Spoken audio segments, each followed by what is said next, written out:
Urban Crag Climbing Center is a rock gym located in Dayton, Ohio, with 8,000 feet of textured and sculpted vertical terrain ranging from 28 to 56 feet. For more info, go to urbancrag.com or call 937-224-CRAG. What happened here that we were just talking about exactly that brought me out here today? Well, they want to shut us down. And This is the City of Dayton? Yeah. There's my apartment. There's no leaks. The electric runs fine. There's nothing wrong with it. We're disabled. My husband has a big hole in his back, and our apartment's quarantined. Okay. They come in and want to give us a 10-day notice, and they didn't even warn us or anything that anything was wrong. We didn't even know. And then they said something about drug activity. Well, there was a guy down here the cops come in and raided. Well, but when he first rented the apartment, he came with a wife and kids. Nobody knew he was a drug dealer. I didn't talk to him. You know what I'm saying? And when they got rid of him, that's it, you know. And then you got a deaf guy up here. Mm-hmm. He lives up here. I help communicate with him, you know, and help him if he needs groceries or whatever. And they give him a 10-day notice. He's been here 6 years. He doesn't know where he's going to go. He has no family or nothing. At least 30 days gives you enough time, you know what I'm saying, to look for a place. 10 days, what can somebody do in 10 days? It's impossible, and we didn't even know anything was wrong with the building. Is this the first notice you've been given? Yeah. And they've given you a 10-day notice? Yeah, when first was this? time. This was the second of the month. The second of the month. It was the first time we heard anything about it. And, I mean, he's trying to say, like, because the steps are broke and stuff like that, he wants to shut it down, and it's a drug nuisance. Well, he don't get no company. I've got a family member, a friend, and a cousin. Well, my uncle, my cousin, and my friend. That's 2 family members and a friend that come over. That's 3, and Ryan comes over. That's 4 people that come and visit us. That's it.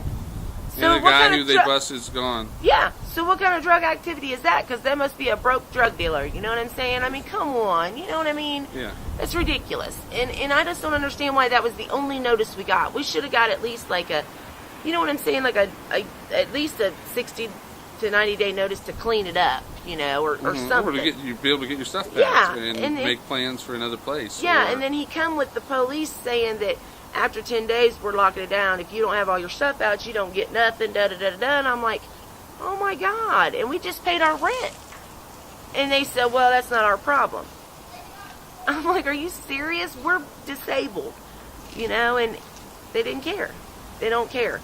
And, I mean, I could see if the cops was here every day and, you know, there was an issue. Cops have never been here except to bust that guy that one day, and that's it. Mm-hmm. We haven't had no issues. Nobody argues in here. There's nothing leaking. There's, everything works. There's no holes in our walls. There's no fixtures that are showing. There's nothing. That's why I don't understand. I don't understand. You said there was a city housing inspector? Yeah, what exactly happened with? You said I've been told that somebody kicked the door down. Yeah. I guess he went to this apartment here. They fixed it today. Mm-hmm. They come today and fixed it. The landlord had it fixed today. Yes. Yes, but he kicked in the door, back door to this unit over here, and it's empty. Okay. It's empty. There's nobody in there, and we can go in and see that. And you know what they said today when he came? He told Fred and them. He's like, "There's still drug activity in number 2. There's nobody that lives there. It's empty. It's so an empty I would like apartment. Can I? Yeah. Okay. It doesn't make any sense. Well, okay. The thing in question is on 3-6. Tony Oppie, who is Anthony Oppie, housing inspector number 26 of the City of Dayton, about 12:16 came over here to the property. He had my contractor with him that I had, Riffle Construction. He was over here. He asked Riffle Construction to go out front. Riffle Construction called my business partner, who lives in Wisconsin, called my business partner. While he was on the phone with my business partner, he reports hearing a lot of noise and everything and says they're banging on things, they're knocking things around. Well, it turns out that the person you were just talking to, Tina, was able to witness him at 12:16 kicked in the rear door of this unit that is vacant because he wanted to enter the property to inspect it. As she was telling you, there was a drug dealer who is now in prison. His name is Aaron Cardington, but he's in prison now. He's in Orient, Ohio at the Ohio Reception Center for male inmates. And nobody's in control of who their neighbors are. Yeah, nobody's in control. And he's at the Reception Center for men, and he's already in prison, and the unit's vacant. As she's saying, this housing inspector is acting on old news. And he is over here kicking in doors, doing felonies, breaking and entering, because he wants to go into the unit and see what's happening. So his way of doing it is he distracts our contractor, has our contractor go out front, calls the other business partner to talk to her. He hears noise. Then by that time, I get reports that Anthony, or Tony Oppie as he goes to, has broken into the rear, and I have sent you pictures that you'll be able to post, and we'll go in and witness it. But he broke into the door and kicked the door off its frame and entered the property. And as you'll see, the inside of this property is nice. There is nothing wrong with this property. This property is great. The only thing is that he, there may be a shingle that's missing for windstorms, and there may be a gutter that's loose. But this property is in great shape, and everything is wonderful. And that's what so we'll go inside and take a look at that now. This is the apartment in question. This is the apartment in question. As you can tell, it's even winterized. There's even plastic on the windows, and it's totally vacant. So there's no drug activity going on here. You can see that the walls are even spackled because we're painting. So you can't tell me there's any problem. The house even comes with screens. It's perfect. There's nothing wrong. But this is enough for a city housing inspector.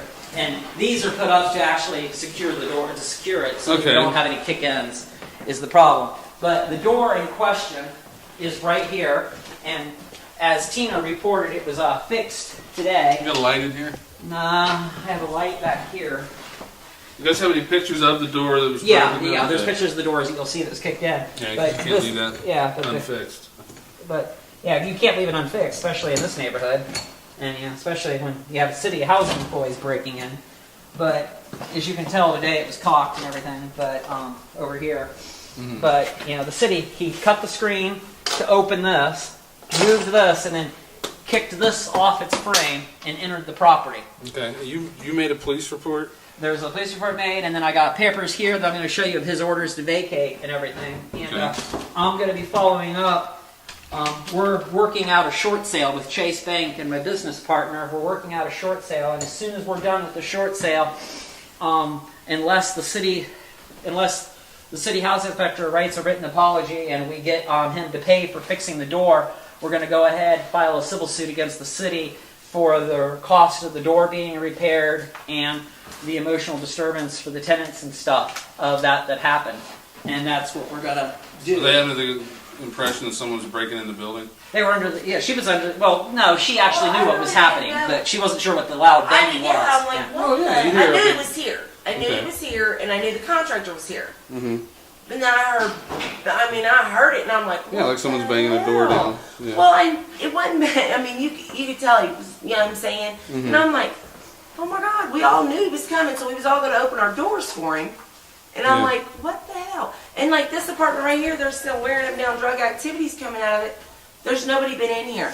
You're looking at a perfectly vacant unit that there's nothing going on in. Yeah. And the supposed drug dealer is in prison. And the thing is about the drug dealer that he is not even in prison for drugs. He was on probation, and he's in prison on a gun violation. Yeah. He's not in prison on drugs. Yeah. There were no drugs found by the police. There's no mention of drugs or drugs on the police They said report. they found a propane tank. He was cooking meth. Everybody's got a propane tank. It's got a grill. There's two He had a grills grill. out back. He had a grill. Camping or, Yeah. Well, but still, you need to find the things. They didn't find nothing. Nothing. There's nothing. I know that it takes other things to cook meth from what I've seen the other busts. He shouldn't have had the machine gun, but that's none of our business. He wasn't dealing drugs. You know what I'm saying? He wasn't selling machine guns. He had an AK-47 that had been passed down from his family that was in the basement. He was unlicensed. And it was in the basement. But it's not like he was up here holding the gun to the cop's head or anything like that. They found it. Yeah, they found it. And Tina's husband's about ready to lose his leg or go paralyzed, and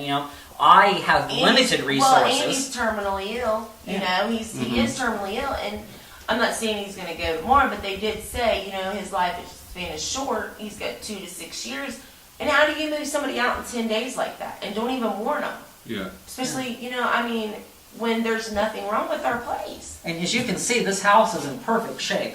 Not perfect shape, but it's in well shape for the neighborhood. In the neighborhood of Five Oaks, there was the there was the great gate debacle and everything, where they gated off streets and sectioned the community and tried to protect the good part from the bad part, and they turned it into a race war with the white people on the graft and then the row part on the inside and then the outer part. But I mean, they've now taken down the gates. They've realized that that access was bad, but we still have the housing inspector that's trying to shut this down. If you go outside and look, you'll see 8 houses on the street have been torn down.